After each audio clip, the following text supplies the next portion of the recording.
যারা সংগ্রাম করে, যারা ঝুঁকি নিয়ে এই সরকার গঠন করলো, তারাই যদি এই সরকারের আমলে নিরাপত্তা না পায়, তাহলে সাধারণ জনগণ তারা কি অন্তর্বর্তীকালীন সরকারের আমলে নিরাপদ?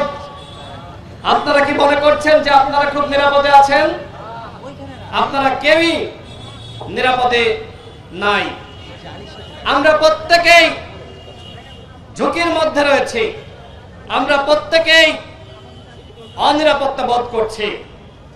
আর এই জন্য যদি বাংলাদেশকে একটি নিরাপদ দেশ হিসেবে গঠন করতে হয়, আমাদের সকলকে এক এবং ঐক্যবদ্ধ থাকার কোনো বিকল্প নাই।